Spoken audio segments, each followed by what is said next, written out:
अर्चना की पाठशाला में सभी 12वीं कक्षा के छात्रों को नमस्कार।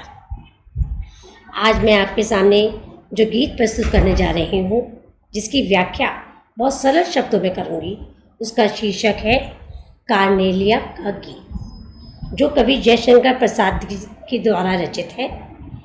कार्नेलिया का गीत प्रसाद जी ने जो नाटक चंद्रगुप्त लिखा है, उस चंद्रगुप्त नाटक का प्रसिद्ध गीत है कार्नेलिया।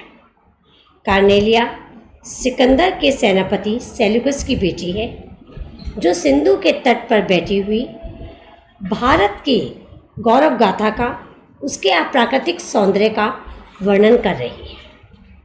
क्योंकि सिंधु के तट पर चल रही जो सुगंधित मलय पर्वत से आ रही जो सुगंधित हवा है, उसका स्पर्श जब उसके हृदय पर होता है तो उसके मन को हर लेता है और वह भारत की गौरव का एक चित्र उसके मानस पटल पर अंकित हो जाता है।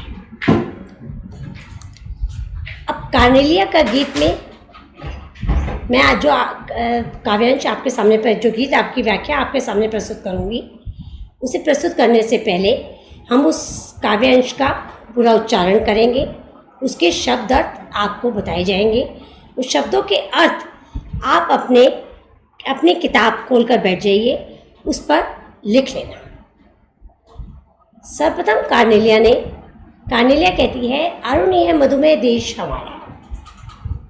कार्नेलिया कहती है, अरुणीय है मधुमेह देश हमारा, जहाँ पहुँच अनजान क्षितिज को मिलता एक सहारा। सरल तामरस गर्भ विवाह पर नाच रही तरुषिका मनोहर, छिटका जीवन हरियाली पर मंगल कुमकुम सारा। लघु सुरधनु से पंख पसारे, शीतल मलय समीर सहारे। उड़ते खग जिस और मुंह की, समझ नीड़ निज प्यारा। अब प्रस्तुत जितनी भी पंक्तियाँ हैं, इसमें अरुण का अर्थ है लालिमा, मधुमेह मिठास से भरा हुआ, क्षितिज जहाँ आकाश और धरती मिलते हुए नजर आते हैं, उसे क्षितिज कहा जाता है। तामरस कमल, नाच तरुशिखा पेड़ों की जो शाखाएं हैं, छिटका जीवन हरियाली पर, मंगल कुमकुम क्या है? जो कुमकुम जो मांग में लगाया जाता है वो लाल रंग का होता है और मांगलिक कार्य में इस्तेमाल किया जाता है। सुरधनु इंद्रधनुष, खग पक्षी, नीड़ घोंसला। अब मैं आपके सामने इसकी व्याख्या प्रस्तुत करूंगी, आप उसकी व्याख्या को ध्यान से सुनिए। प्रसाद जी ने जैसे हमने ये कविता पढ़ी, ये गीत पढ़ा, तो आपने जैसे बच्चों देखा कि इस गीत में ध्वन्यात्मकता है, संगीतात्मकता है, प्राकृतिक सौंदर्य की छटा को बहुत ही सुंदर ढंग से कवि ने प्रस्तुत किया है और भारतवर्ष का गुणगान इस कवि गीत के माध्यम से कवि ने किया है। कार्नेलिया कहती है, अरुणीय है मधुमेह देश हमारा। कार्नेलिया कहती है कि यह देश, ये भारतवर्ष मधुमेह है, मिठास से भरा हुआ है और अरुण लालिमा से युक्त है। जहाँ पहुँच अर्थात भारत की गौरवशालिता, गौरव गाथा का वर्णन किया गया है और उसके प्राकृतिक सौंदर्य का चित्रण किया गया है, बहुत ही सुंदर ढंग से किया है। जहाँ पहुँच अनजान क्षितिज को मिलता एक सहारा। ये भारतवर्ष ऐसा देश है जहाँ अनजान क्षितिज, अनजान कौन है? अनजान देश से आने वाले लोग को भी सहारा प्राप्त होता है, अर्थात वह भी अपना दुख दर्द भूल जाते हैं। उन्हें भी अपनेपन का एहसास इस भारतवर्ष की भूमि पर आते ही वह समस्त दुखों को भूल जाते हैं और अपनेपन का एहसास होता है। सरल तामरस गर्भ विवाह पर नाच रही तरुषिका मनोहर। जब सूर्योदय होता है, सूर्योदय के साथ ही कमल खिल उठते हैं, इस धरती पर कमल खिल उठते हैं और कमल के पंखुड़ियाँ खिलने के साथ ही जब उन कमल की पंखुड़ियों पर सूर्य की किरणें पड़ती हैं तो ऐसी लगती हैं जैसे वे पंखुड़ियाँ, व तनु की शिखाएं नाच रही हैं और संपूर्ण दृश्य, एक मनोहारी दृश्य हमारे सामने प्रस्तुत हो जाता है। इतना सुंदर वातावरण चारों तरफ खिल उठता है कि वह हमारे मन को, हमारे हृदय को अपनी ओर आकर्षित कर लेता है, मोह लेता है। इतना अपार सौंदर्य भारतवर्ष में भरा पड़ा है। छिटका जीवन हरियाली पर। भारत की इस धरती जो हरियाली युक्त है, हरी भरी है, उस धरती पर जब उस हरियाली युक्त धरती पर, हरी भरी धरती पर सूर्य की किरणें पड़ती हैं तो सूर्य की किरणें लालिमा युक्त हैं। वह लालिमा युक्त सूर्य की किरणें कैसी लगती हैं? ऐसे लगता है चारों ओर मंगल कुमकुम बिखर गया है, अर्थात चारों ओर खुशहाली का वातावरण है, समृद्धि है, सुख है का संचार नजर आता है। सूर्योदय के साथ ही भारतवर्ष के लोगों के अंदर, भारतवर्ष के समस्त प्राकृतिक सौंदर्य, वहाँ के लोगों के चेहरे खिल उठते हैं। छोटे छोटे पक्षी जब अपने छोटे छोटे पंख पसार के उड़ रहे हैं, पंख पसार के उड़ रहे हैं, शीतल मंद मलय पर्वत से चल रही समीर जो हवा चल रही है, उसके सहारे वो पक्षी जिस और मुंह करके उड़ रहे हैं, उस और ही उन्हें अपना घर लग रहा है, अर्थात ये प्यारा भारतवर्ष उन्हें अपना लग रहा है। उन्हें लगता है यही हमारा घोंसला है, यही है हमारा घर है। बरसाती आंखों के बादल बनते जहां करुणा जल, लहरें टकराती अनंत की पाकर जहां किनारा, हेम कुंभले उषा सवेरे भरती ढुलकाती सुख मेरे, मंदिर ऊँघते रहते जब जगकर रजनी भर तारा। अब जैसे कविता पढ़ने के साथ ही हमें कैसा एहसास होता है कि एक ध्वनि है, एक संगीत है, प्रकृति का अपार सौंदर्य भारतवर्ष के अंदर भरा पड़ा है।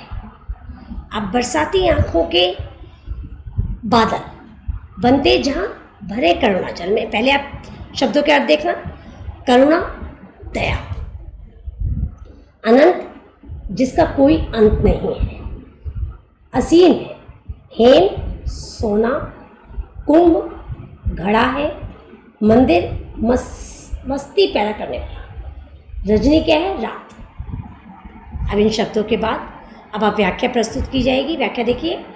बरसाती आंखों के बादल, जिस प्रकार बादलों के अंदर जल भरा होता है और जब वह जल बादल इस सूखी धरती पर जो गर्मी के कारण जो हरे भरे पत्ते मुरझा गए हैं, जब बादलों का जल उन पर पड़ता है तो हरे भरे पत्तों में फिर से जीवंत, वह पत्ते फिर से जीवित हो उठते हैं, खिल उठते हैं। उसी प्रकार जहाँ भरे करुणा जल, उसी प्रकार भारत के लोगों के हृदय में भी करुणा रूपी जल से भरा पड़ा है यहाँ का लोगों का हृदय। और यह करुणा रूपी जल अर्थात दूसरों के दुख को वह दूर कर देते हैं। दूसरों के दुख से भी ये दुखी उठते हैं यहाँ के लोग।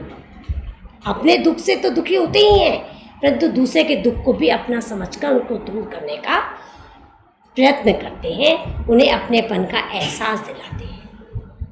लहरें टकराती अनंत की पाकर जहाँ किनारा, सागर में उठने वाली ऊंची ऊंची लहरें भी भारत के किनारों को प्राप्त करके किनारों से जब टकराती हैं तो वहाँ किनारों से टकराते ही वह लहरें भी शांत हो उठती हैं। अर्थात दूर देश से जो भी लोग दूर देश से जो भी अनजान व्यक्ति जब भारत देश में आते हैं तो भारतवर्ष में प्रवेश करते ही वो भी अपना दुख दर्द मस्त भूल जाते हैं। उन्हें अपनेपन का एहसास होता है। हेम कुंभले उषा सवेरे भरती ढुलकाती सुख मेरे, मंदिर ऊँघते रहते जब जगकर रजनी भर तारा। जब रात के जागने के बाद तारे मस्ती से ऊँघ रहे हैं, रात है, तारे आकाश में मस्ती से ऊँघ रहे हैं, रात भर जगे हैं वो, और जगने के बाद उनकी आंखों में निद्रा है। अब वह छुपने का प्रयत्न छुपना चाहते हैं। क्यों छुपना चाहते हैं? क्योंकि उषा का पदार्पण हो रहा है। उषा रूपी नायिका जो है, उषा वो उदित होती है और वो अपने साथ हेम कुंभ वो एक घड़ा लिए हुए सूर्य की किरणों को, ऐसा लगता है सूर्य ने अपनी किरणों को जो घड़े के अंदर भर रखा था, वह इस प्रातः काल होते ही उन किरणों को इस धरती पर ढुलका दिया है। अर्थात इस धरती पर सूर्य के उदित होते ही सुख, समृद्धि और खुशहाली चारों तरफ बिखर उठती है। इतना प्राकृतिक सौंदर्य, इतनी खुशहाली भारतवर्ष में है कि उसे देखते ही मन और हृदय प्रसन्नचित्त हो उठता है। अब आप देखेंगे कि इसमें कौन कौन से अलंकार हैं। इसका शिल्प आप देखेंगे तो जैसे कि आपको मैंने बताया कि समस्त पंक्तियों में एक संगीतात्मकता का पुट है, प्रकृति का मानवीकरण किया गया है। बादल बनते जब जाकर में अनुप्रास अलंकार की छटा देखने को मिलती है। लघु सुरधनु पंख पसारे में उपमालंकार है। पंख पसारे, समीर सहारे, निरंजन अनुप्रास अलंकार की छटा देखने को मिलती है। आंसुओं से बादलों का बनने का चित्र बहुत ही साकार हमारे सामने प्रस्तुत हो जाता है। तो इस प्रकार प्रसाद जी ने अपने इस कार्नेलिया के गीत कविता में कार्नेलिया के गीत में बहुत ही भारतवर्ष की महिमा का, उसके प्राकृतिक सौंदर्य का गुणगान बहुत ही सहज सरल शब्दों के माध्यम से और यथार्थ रूप से ऐसा प्रस्तुत किया है कि समस्त प्राकृतिक सौंदर्य हमारे मानस पटल पर अंकित हो उठता है और हमारे समक्ष प्रस्तुत हो जाता है। धन्यवाद।